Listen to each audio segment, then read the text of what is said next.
that Algeria? Is that there? It's not area, Morocco. Casablanca. We stayed there for a week, and from Casablanca we flew to the Azores, from the Azores up to Newfoundland, and from Newfoundland down to Bermuda, and finally back into Miami. Thank God we made it home. That was a total. That was a total of 39 months overseas, and that was my jumping off point for what I proceeded for the rest of my life. Anything else that I could add into that, I'd be glad. By the way, our tour in India, we were one of the first heavy bomb groups that wound up there. We had very few supplies, and a lot of our supplies, food-wise, came from the land. A lot of our stuff that had to be to keep the airplanes flying and so on. American ingenuity. We had some very sharp guys that they didn't have the equipment, they built it. And that was part of what made men out of boys.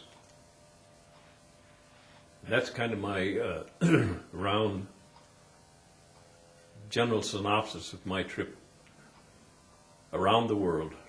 And Uncle Sam paid for it from San Francisco back around the world to Miami. But it was a long trip, 39 months.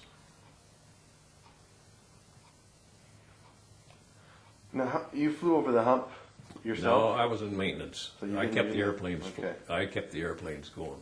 Did you ever take the risk of flying over the hump, even just wasn't something to do? Right. I did have the desire to, and of course we were very busy over there. We had one of the best group commanders you could ever ask for, General. Names slip you. What's the general that came to our reunion in San Diego?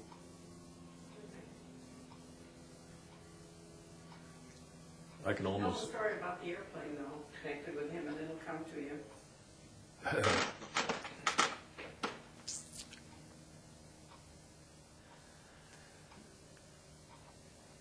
Anyhow, he was a colonel at the time. He later made general. The name will come to me eventually. But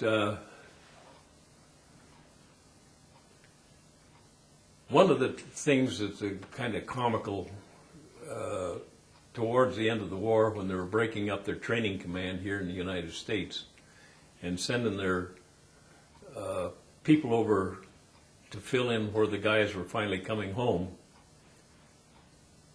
There was this one particular instance which is kind of comical. A B-24 landed in Panda Vespoir, and of course they'd been traveling, they were tired, and it was hot.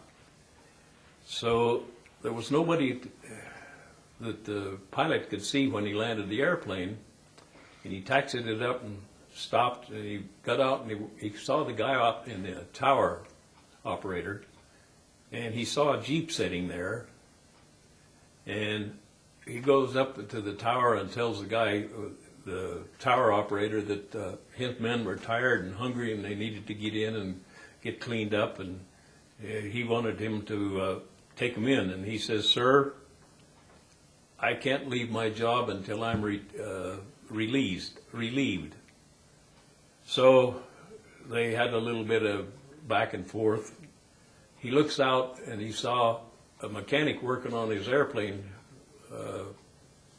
some distance away, so he goes down to the tower, down to the mechanic that was working. And over there, it was so hot that mostly we wear GI shoes, shorts, and a sun helmet.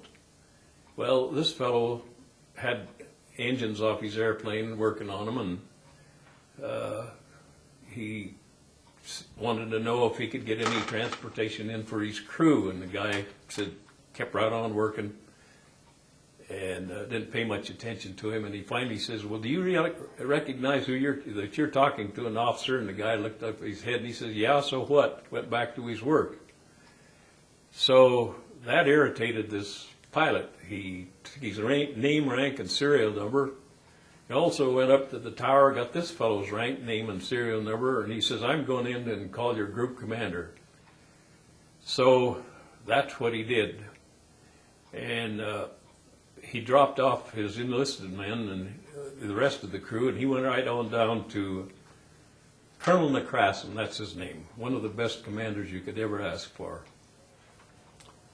And Colonel McCrassen was quite a 50 mission type guy with his sloppy hat, his feet up on the desk, and his cigar in his mouth.